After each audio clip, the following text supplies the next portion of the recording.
Standard bank PLC এর written exam সামনে অনুষ্ঠিত হবে।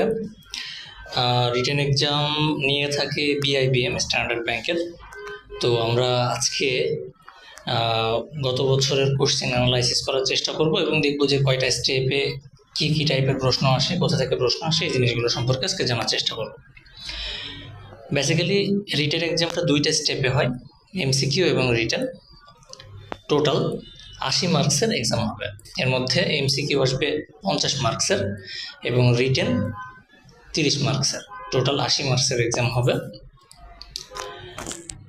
এর মধ্যে এমসিকিউতে যে 50 মার্কস আছে, এর মধ্যে ম্যাথ আসবে 30টি।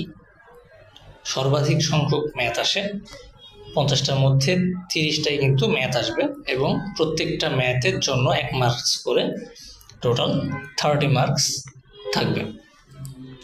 এবং ম্যাথগুলো অনেকগুলো অধ্যায় থেকে আসে এবং স্ট্যান্ডার্ড ব্যাংকের ম্যাথ কিন্তু অনেক স্ট্যান্ডার্ড হয়, বেশ কঠিন ম্যাথ আসে স্ট্যান্ডার্ড ব্যাংকে। সুতরাং আমি বলবো যে একটু ভালো প্রিপারেশন নেওয়া ভালো। অ্যাডভান্স লেভেলে যে ম্যাথগুলো আছে সেগুলো দেখে যাওয়া বেটার। এরপরে আসি ইংলিশে। ইংলিশ কোশ্চেন থাকবে 15টা এমসিকিউ এবং 15 মার্কসের, আর জিকে আসবে 5টি 5 মার্কসের জন্য। এই টোটাল 50 মার্কসের এমসিকিউ আসবে এবং জিকেতে বেশিরভাগই সাম্প্রতিক তথ্যগুলোই দেবার চেষ্টা করে। সুতরাং সাম্প্রতিক যে ঘটনাগুলো আছে সেগুলো একটু রিভিশন দিয়ে যাওয়ার চেষ্টা করবেন আপনারা। আর রিটেন হবে টোটাল 30 মার্কসের। এর মধ্যে একটা ইংলিশ প্যারাগ্রাফ আসবে। প্যারাগ্রাফটা আসে বিভিন্ন ন্যাচারাল রিসোর্স নিয়ে আসতে পারে, সাম্প্রতিক কোনো ঘটনা নিয়ে আসতে পারে, এরকম টাইপ আর কি। খুব বেশি কঠিন হবে না প্যারাগ্রাফ। একটা প্যারাগ্রাফে 10 মার্কস থাকবে। ট্রান্সলেশন থাকবে 2টা, ইংলিশ টু বাংলা একটা, বাংলা টু ইংলিশ একটা, 5টা করে টোটাল। ইংলিশ টু বাংলা থাকবে 5টা এবং বাংলা টু ইংলিশ থাকবে 5টা। এটা প্যাসেজ ট্রান্সলেশন না, এটা একটা সিঙ্গেল লাইন ট্রান্সলেশন। প্রত্যেকটার জন্য 1 মার্কস করে থাকবে। এগুলো ইংলিশের বেসিক নলেজ থাকলে এমনিতেই পারা যায়, সুতরাং এটা নিয়ে খুব বেশি এফোর্ট দেওয়ার প্রয়োজন আছে বলে আমার মনে হয় না।